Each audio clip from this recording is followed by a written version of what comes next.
Okay. Okay. Also, this is not an interview for the news, so you have as much time to say whatever you want to say. Mm-hmm. If you're not saying it the way you want to say it, you can stop and start again. Mm-hmm. One thing to remember is not to say, well, my husband probably told you, or you may have heard from Rose Right. Frisch, or as we spoke about previously. Yes. Because it won't be on tape. Yes.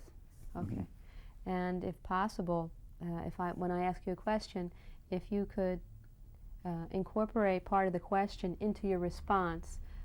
For example, when did you go to Los Alamos? Or I went to Los Alamos so that we have.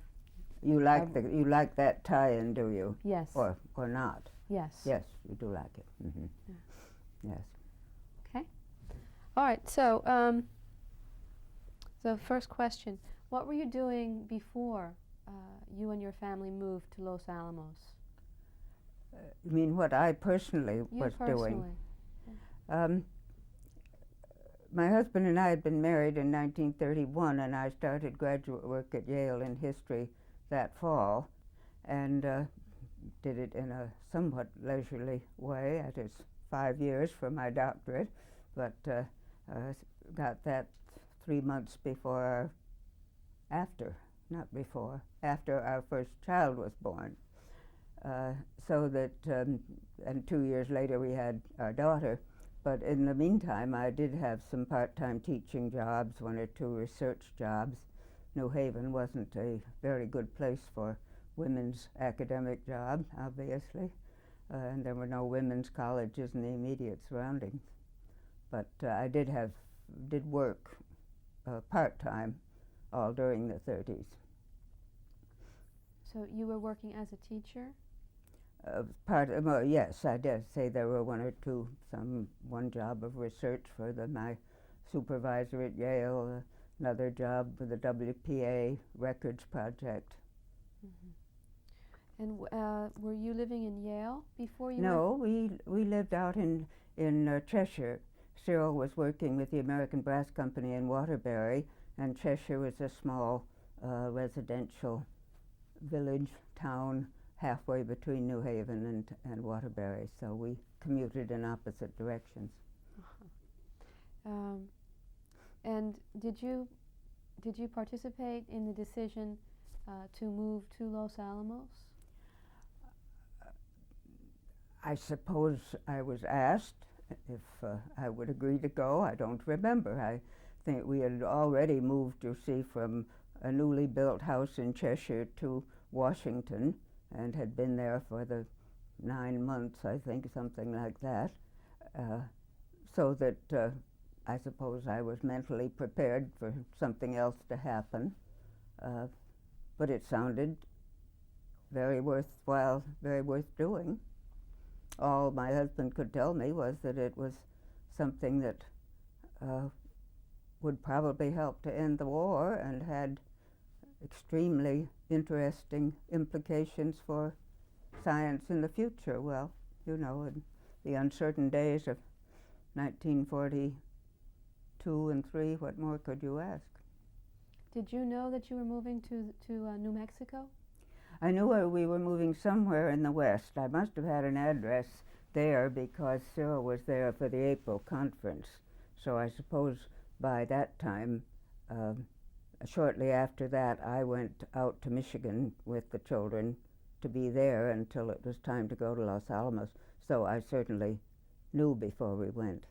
Mm-hmm. Can you describe your arrival on the Hill? Well, I remember it very well. I had never, though I am a Midwesterner, I had never been west of Lincoln, Nebraska, where I went to a conference as a senior in college. But I didn't know the West at all. I'd been abroad several times, but didn't know that part of our own country. And the children and I went out by train from Chicago over 2 nights, I presume, on the Santa Fe, what was it called? Everybody's told you about that, I'm sure, the ordinary non-deluxe train.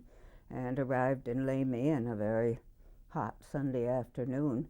And I well remember the drive across the valley up into the mountains with storm clouds over them, and I thought, I don't know why people say this is artists' country. It looks awfully barren and dreary to me. But of course I soon learned to love it, so most people do.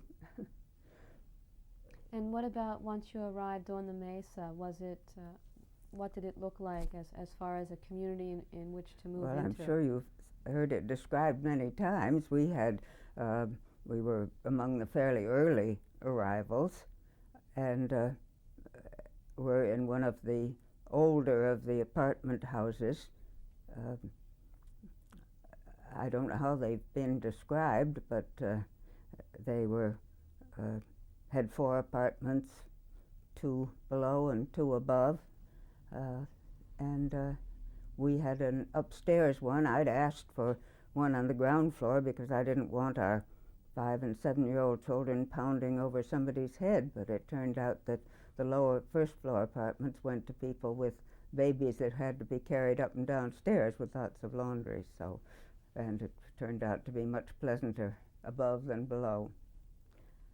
And of course the other occupants of the apartment, well, 1 or 2 of them were there. The Edward and Mitzi Teller were below us, and Bernice and Bob Brode from Berkeley were beside us. And the people who were down in the other apartment didn't stay very long, so that changed from time to time, but it was on the whole a very interesting set of neighbors. Mm-hmm. And we had a wonderful view because this apartment house was on the edge of the first ones that were built. And, so we had a lovely view from our windows off to the west and over to the Jemez Mountains. Did you go to work immediately once you arrived in Los Alamos, or had you planned to work once you arrived? Well, I had hoped to find something to do, and I knew that little as I knew about the technical area, I knew that there was no place for me there. I don't remember just how I learned about the teaching in the school. I knew there was to be a school, so I must have heard about the arrival of a young man from the School of Education in Minneapolis at the University of Minnesota who was interviewing people who might want to teach in the high school. And so you interviewed for the position? So I was interviewed. I had hoped to get a part-time job, kind of thing I had always been able to do before, but they weren't willing to talk about that. I did arrange it later for the next year, but so I taught full-time the first year. That must have been very difficult, considering the living situation that you were in, with 2 children. Yes, there was help, of course, and good neighbors, but it was a rather hectic year.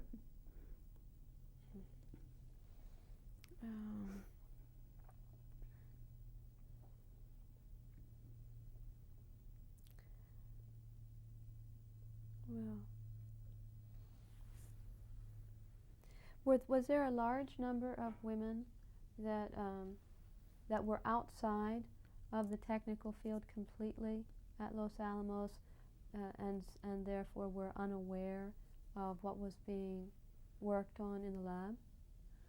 I don't know how to describe this in numbers. I could mention offhand a dozen I know of. I think that the wives of physicists probably had, and some of the chemists had a much better idea, the people who'd come from Berkeley. I don't know whether they knew about a bomb specifically, but they certainly had a lot better idea what was going on than I did. That's really all I can say. But there wasn't any gossip among the women. It never occurred to me to try and ask any of my friends what they knew. One just didn't do that. And it did not come up in conversation about what was being worked on and the social implications, No. the significance? At least not in my hearing. There may have been people who talked more.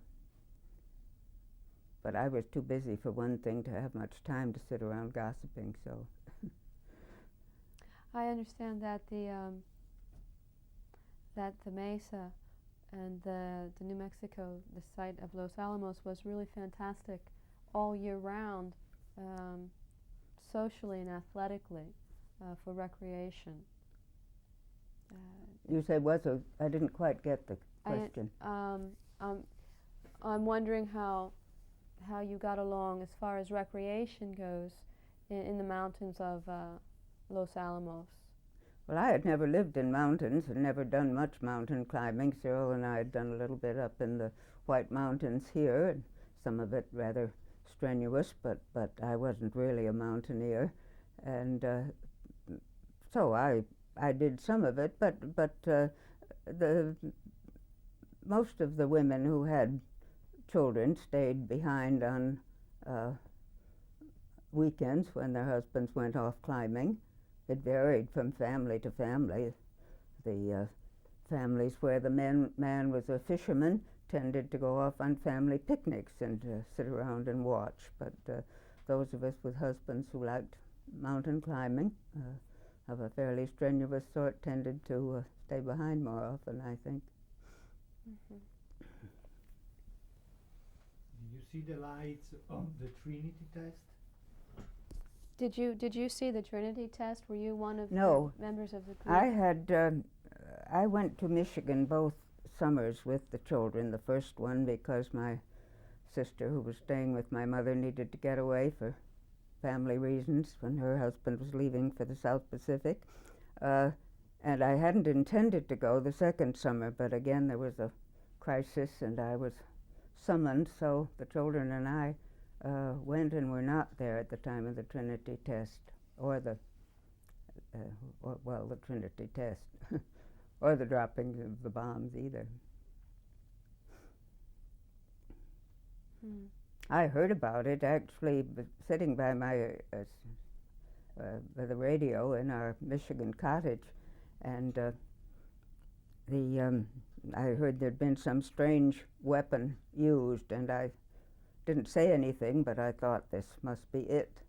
And the rest of the family was all going off on a shopping expedition to Traverse City, 40 miles away, and I said, I feel like staying home. I don't think I'll go, so I stayed at home, sent the children off, listened to the radio all morning. By that time, I knew I could talk about it when the rest of the family got home.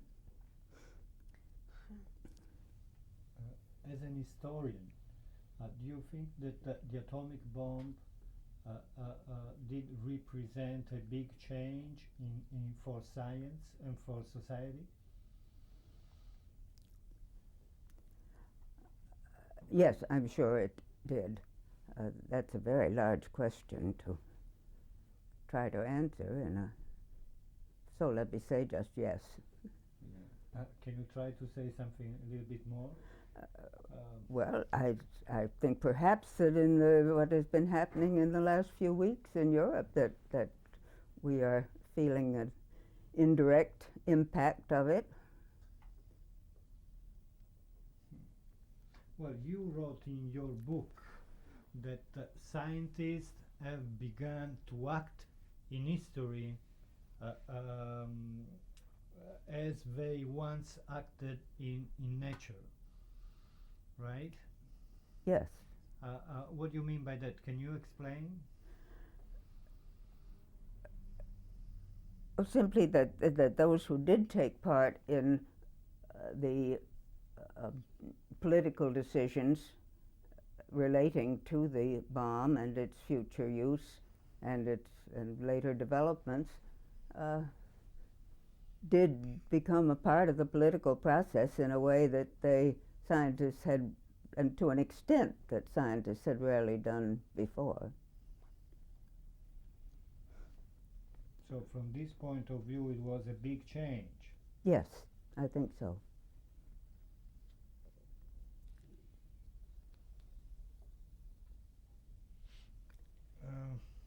Of course, I had not been a part of the scientific community, of a scientific community in the way that the women were who had been faculty wives and whose husbands had gone through the process of undergraduate and graduate training and being part of the academic community.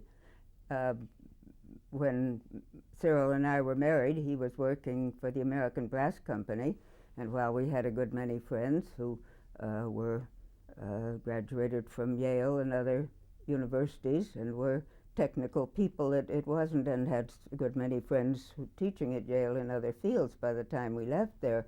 It was not being part of one's husband's work and departmental gossip and that sort of thing as happens in an academic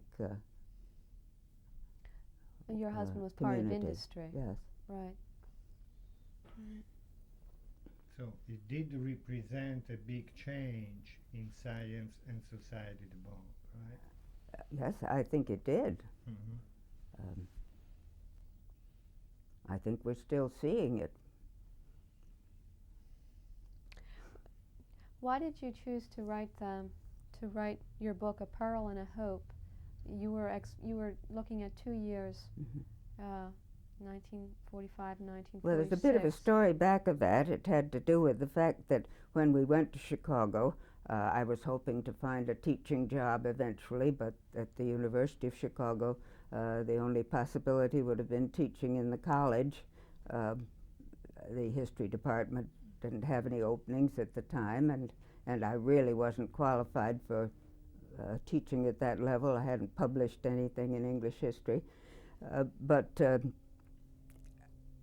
the men who were starting who worked at the Met Lab during the war in Chicago, Eugene Rabinovich and Hyman Goldsmith, were starting the newsletter of a group called the Atomic Scientists of Chicago, and they needed somebody to edit to help them with editing. Both of them had moved away from Chicago by that time, so they were looking for somebody who could read and write to do some of their kind of editorial work. So I read articles for them and did some editing and gradually became a full-time member of the staff. And in 1956, Arthur Compton, who'd been head of the laboratory at Chicago, published his autobiography. And Eugene Rabinovich was quite distressed about some things that were in that book. He felt that it didn't give adequate emphasis to the fact that scientists at Chicago had tried to prevent the dropping of the bomb. And so he said to me, "You're a scientist, you know some of these people, why don't you find out what really happened?" Well, I didn't think those were very adequate qualifications, but I did begin talking to people who had been at the metallurgical laboratory during the war and who had taken part in this effort, sparked by James Franck and Leo Szilard, and Rabinovich himself had played a very important part too. And to find out, and I wrote an article for the Bulletin of the Atomic Scientists about this, called "The Decision to Use the Bomb." And it sparked a great deal of interest, as well as the organizations that grew up at all of the Manhattan Project sites. So by the time we were planning to move to Cambridge in the early 60s, I had already decided that it would be worthwhile to expand this into a book. So I had started doing that. So it was a gradual decision, and stemmed basically not from my own interest in the topic, but from Rabinovich's request to find out more about it. Well, it was an interesting point to pursue. We have to change the cassette. A dense book. And I might get them wrong too now. Well, we're not looking for that level of detail. No. It's we were looking for the ideas behind things. Yes. Okay, well let's first look at that. Like in the time period after the Trinity test and before the dropping of the bomb in Hiroshima, was there a movement on the Los Alamos site of scientists saying, "Wait a second," or "Let's think twice about this"? I don't think so, and I don't think that I mention any of this in my book. Of course, I wasn't there. I didn't go back until after the war ended, you see, until after the bomb was dropped. And then I became aware of a good deal of interest in discussion, but it wasn't yet organized.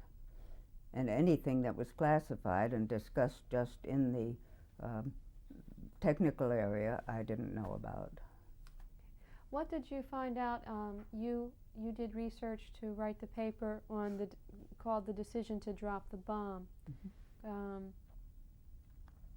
What did you find out in your research that what were the factors that were being considered in the decision to drop that bomb, and were the concerns?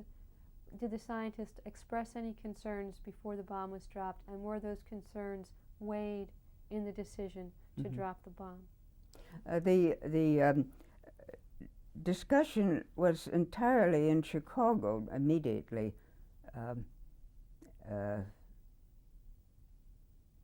Wait a minute, there's a part of your question that I'm letting slip. Okay, so there's a couple parts to the question. You did the research on the decision to drop the bomb. So my question is, what aspects were being weighed in making that decision, and were some of the points being considered the concerns of the scientists? Did any scientist express their concern over the dropping of this bomb, and were those concerns weighed when they made the decision to drop the bomb? Well, my first research focused in this article that was published in 1958, focused entirely on what happened in Chicago. I suppose I was remembered that there had been some activity at Los Alamos, but this original article began with Chicago, and that's where the wartime, any significant wartime agitation took place. People later remembered that they tried to raise the question at Los Alamos, and that Oppenheimer had discouraged them. One of those people who remembered that, who tried to organize a meeting, was Robert Wilson, who's now at Cornell. He was one of the bright young men there at Los Alamos. But very little, nothing of significance happened at the other sites during the war. There was some activity at Oak Ridge too, but again it was discouraged as long as the war went on. So what took place at Chicago? What you said, that's where if anything was happening, it was happening in Chicago if there was opposition or agitation. Well, there was a very significant report written. It goes under the name of the Frank Report. Actually, I think it was largely written by Eugene Rabinovich. It was sent to Washington, and it proposed that there be a peaceful demonstration to the Japanese. But this was not acted upon, of course. For a variety of reasons, whole books have been written by other people about the decision and the various factors that went into it, and one gets a slightly different story with each book that is published. Right. But the reason we're speaking to you is because you were there with your husband. Yes. And as new documents are found in the public records, it changes slightly. I think probably the story's been told fully by now. Okay. Does anybody have something specific? Otherwise, I would go back to women in science. Okay, if we can, let's change the angle a little bit. When we started this discussion, you mentioned that you had been finishing your graduate work at Yale before you moved to Washington with your husband and then to Los Alamos. And you said that you had a hard time getting a job at Yale because you were a woman, or there weren't. You said something like there weren't that many jobs available to women. You know, Oh, I didn't even ask for a job at Yale. Goodness, no. But there were, I meant that there were not, for instance, women's colleges in the area. The first job, the Yale Graduate Placement Office was very nice about giving me leads to whatever was available for women, and the first job I had was working on a WPA records project. That was in '36, the spring that our son was born, and that was looking at town records around Connecticut. Connecticut was then celebrating its 300th anniversary, and so the various towns where people were writing their histories on this WPA Works Projects Administration auspices. So I did that for a few months, but then there came up a job teaching at a junior college in New Haven and teaching just one history course. And I was doing that before our daughter was born. In fact, the nice girls in the class, noticing that I was very, very pregnant, gave me a baby spoon and fork. But that was the kind of job there was around New Haven. Another year I taught at a special Depression project of Mount Holyoke given in Hartford for girls who could afford the tuition but couldn't afford to live away from home. And there was a freshman year given with courses in history, English, so forth. That went on for several years, and I taught there 1 or 2 years. So that I meant it was not an easy place to, for instance, a half day's ride away was Connecticut College for women in New London, but that wouldn't have been feasible. And so the only are you saying that the only opportunities to work at your level would have been in women's colleges, but there weren't any in your area? Yes, well, of course, I hadn't published anything at that point, so that I wouldn't have got a very prestigious job in the women's colleges. And one of the aspects of the Depression that I think is often forgotten is how little change, movement there was within the academic community in those years, because people weren't moving. If they had jobs, they held on to them. Mm-hmm. So that's one of the effects of the Depression that's sometimes forgotten. Sure, yes. So have you later went on to become Dean of Radcliffe College, is that right? To be what? Did you become Dean of Radcliffe? Well, Dean of a very special sort. That's another story. I'm interested. It's not unconnected with my work on this book about A Peril and a Hope. Because I did have a fellowship the second year that the Institute, now named the Bunting Institute, that gave fellowships to older women, poets, writers, historians, artists. It was started in 1961, and we moved here in 61, and in 62 I was given a fellowship to finish the book. Mm-hmm. A Peril and a Hope. And then I stayed on the staff, and eventually when the original dean was taken ill and died, I had a couple more years, 3 more years before I retired, and I did become head of that then. Uh-huh. I think the position is now called a director, but when I was there it was a dean. So that was dean of the foundation out of Radcliffe College? It's what? It was a dean of a foundation or of an organization that gave out grants? I suppose you call it a foundation. It's now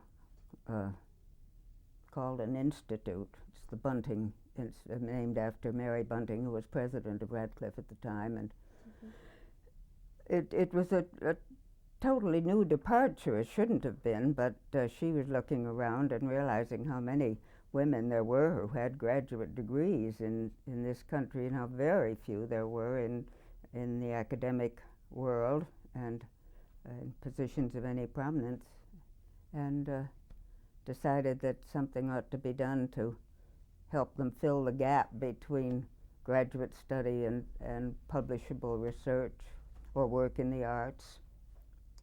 So the money was provided, or the money was there to help women publish so that they could get a tenured position? Yes, or complete research that they were doing. There were scientists, there were artists, there were writers, poets. It's still going on, and it's still forming a very useful function. Sure. I had read about it in the at our breakfast table in Chicago in December of 1960. There was an article about it in the New York Times. Well, I didn't know that we were then going to move to Cambridge. And I thought, me, if that had happened 15 years ago, perhaps I would be the historian I intended to be, instead of doing these odd driblets of work. And but I was invited to apply when I got here through friends, and so I had a very small grant. And then my second year there, I became a staff member of Radcliffe in charge of their special seminars for older women.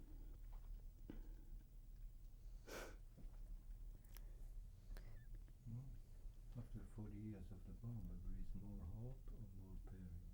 It's exactly the same. Antonello is asking, it's been... I don't know where.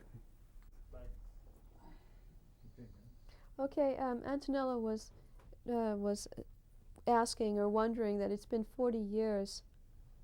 It's been 40 years plus since the bomb was dropped.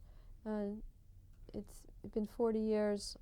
Do you think that in the past 40 years there's more? The situation is more perilous, or that there is more hope in the world today? Well, I think there's a great deal more hope. I don't know how to answer that question succinctly, but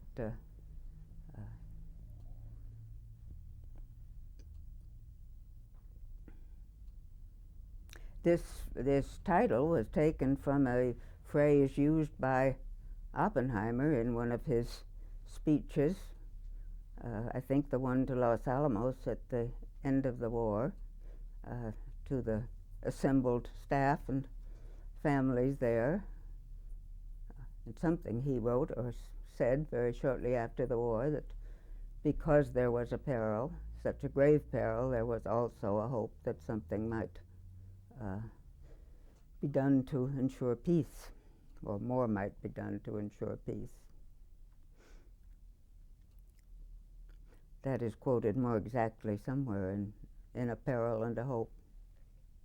Yes, yeah, you mentioned it in the book.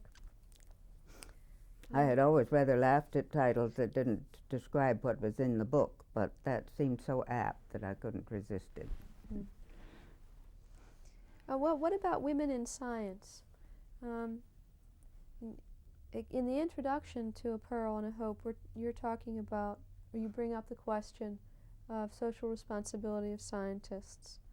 And then you talk about the development and the organizing of the scientists to try and control nuclear power and to educate the population so that they can help make decisions on on atomic power.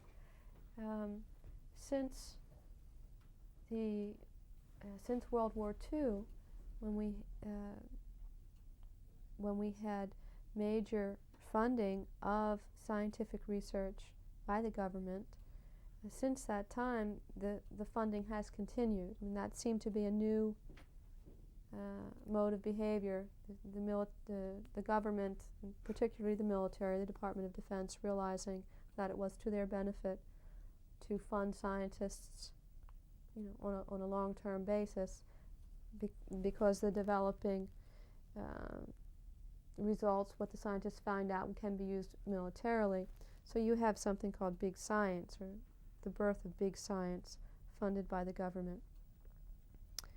And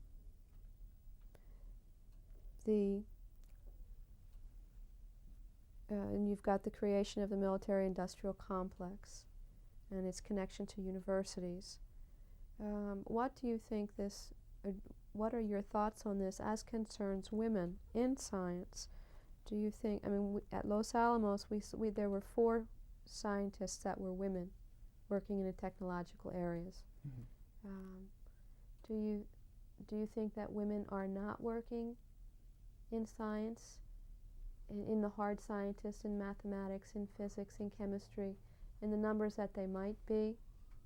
Well, there's been a tremendous increase in the number, and some of them, I'm sure, feel that they are discriminated against in certain places, but I think the whole atmosphere and environment has changed enormously. They are certainly in a minority, for instance, at MIT, but I think MIT was more open to women in science than some of the other institutions. Of course, my alma mater, Mount Holyoke, had a largely women's faculty until 25 or 30 years ago, and some of the most distinguished scientists in a number of fields taught there. That's why George Kistikowski encouraged his daughter to go to Mount Holyoke, because he knew that both the physics and the chemistry there was up in the top level of any place in the country. And it had been so in history too. Not all the departments were equally distinguished. But I think women still feel at MIT, for instance, that they are life is a little tougher for them. I can't really answer the question from personal experience. At the Bunting Institute, there were a number of women with fellowships in science, and some of them made very distinguished contributions.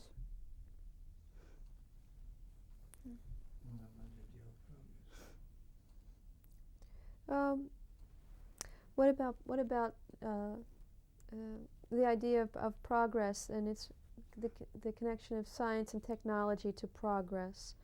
I think a while ago, a number of years ago, there was the idea that progress was good, unquestioned. Scientific developments and progress were not questioned as to their benefits to mankind. Do you think that holds today, or do you see a change in that? That's a very, very large question, and I really don't think I have any special expertise. I think one would have to be a sociologist and a philosopher, and as well as a historian, to answer it. I think gradually greater understanding will emerge, but I really don't have a specific answer to that question. That's a pretty broad question. What about women in science? Do you think that this question was not framed really very well, but do you think that big science, I'm talking about military funding of science, encourages or discourages women to participate? Women scientists.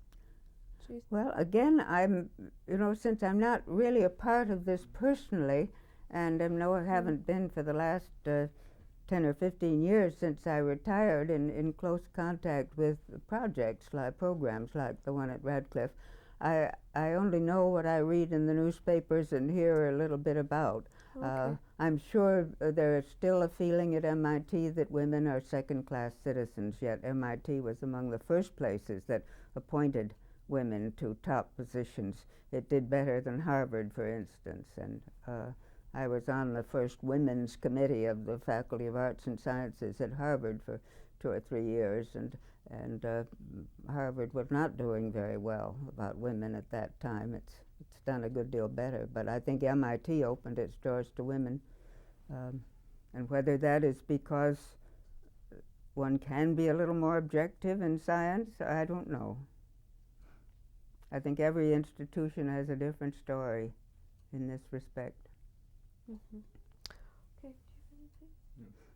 No. Donatello? No? I'd like to say about Los Alamos that I think it changed life for almost everybody who was there in some way or other. And I think that Cyril and I felt that particularly because we had lived in this industrial environment, though we had friends on the faculty at Yale and friends in the countryside around. But still, it was very different from coming from a place like Berkeley or Cambridge or some of the larger universities where many people at Los Alamos had been. So that I think it certainly revolutionized our friendships. We now our closest friends are in many cases people we knew at Los Alamos. The only people that I knew at all, and I think the only ones Cyril knew, were Kenneth and Margaret Bainbridge. We'd known them in Cambridge, England, when we were there for a year back in the 30s, and they were literally the only people I knew on the Hill until we got there, whereas Mitzi Teller living below us, had friends dropping in to see her immediately the first week or two we were there, friends she'd known in Copenhagen and Budapest and other places. And I think many of the Italian, the Fermis, for instance, when they arrived, the Segres, the Rossis, had all known each other well as students or in their early academic life. And somehow we soon made very good friends of all these people, but and they are now our closest friends. But it was perhaps a greater change for us than it was for most of the senior people. So the majority of the people were academic, and your husband and yourself were coming from commercial or industrial. Well, I didn't, but right. As I say, the links with Yale were never very strong for women at that period. Not sure they are now. So the friendships that you formed at that point in time have lasted all of these years. Oh, they certainly have, yes. Mm-hmm. And it was only a 2-year period of time, wasn't it? Yes. So but of course, we all lived very closely together, and it just happened that we found these people very congenial, and they accepted us, so that it was very easy to make friends there. Well, you didn't have a lot of choices either. I mean, except for going down to Santa Fe. Yes, that's right. Yeah. Well, there was a great deal of going around to the pueblos and the ruins in the area.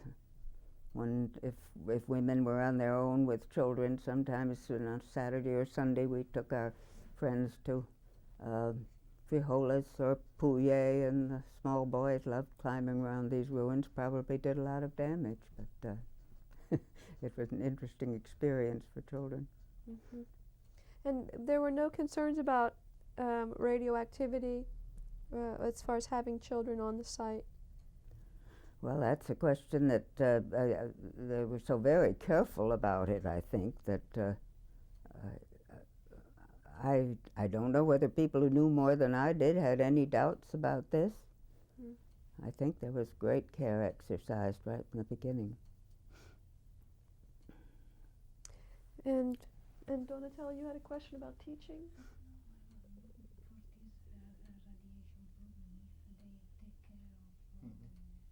Okay. One thing I think I'd like to say about the small amount of publishing that I've done, another book that is quite closely related to Los Alamos is the Oppenheimer letters that I edited with Charles Weiner. And this came to my attention through a connection of the Fermis, who had been a younger student than Oppenheimer at the Ethical Culture School in New York. And both he and Oppenheimer had kept in close touch with an English teacher there named Herbert Smith. And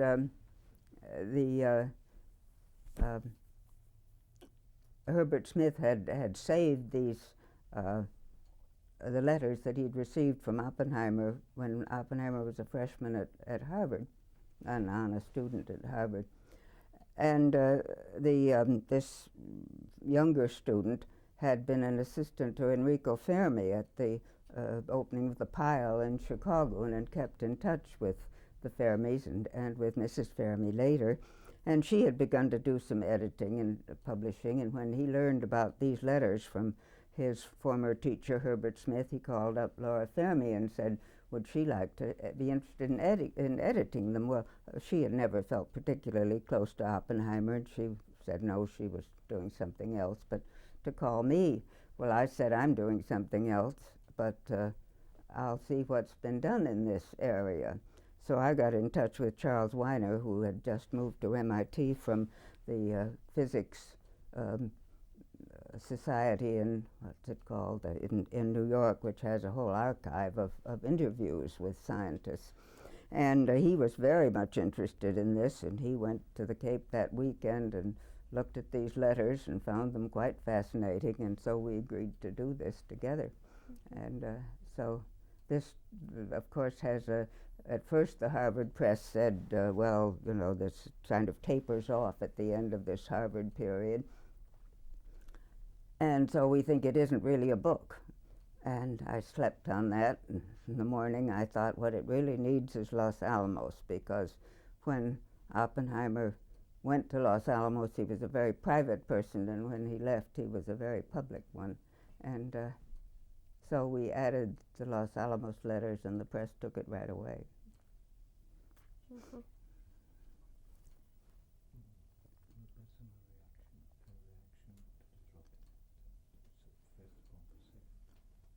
Hiroshima? To Hiroshima.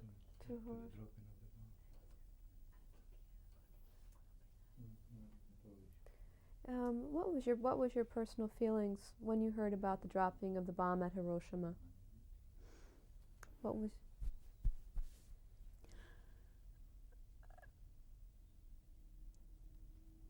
I suppose it was that was generally shared by that the end of the war, it was going to end the war and all the dreadful slaughter that had gone on. And one didn't, of course, think about all the implications immediately. It was something that was gratefully accepted because it ended the war. And the second bomb? It's generally agreed that that was not necessary, and when to answer that question, you've got to go into the reams of material that's now been published about the quiet negotiations that were going on with the Russians, and it's a very complicated story, and I couldn't begin to sum it up quickly for you, but... well, not from a historical point of view, but your own personal... Well, I wish that neither one of them had been dropped. Now, whether a demonstration, people are still arguing about that. It seems in retrospect that one can't help wishing that that the demonstration had been tried as suggested in this report by James Franck and the others at Chicago. But one has to try to get back into the tales of horrors and desolation and destruction that we'd been hearing all during the war, and try to remember those things, and how much loss of life there had been on all sides, to try to recreate the atmosphere in which the decisions were made. Certainly in retrospect, one wishes that the bombs had not been dropped, but...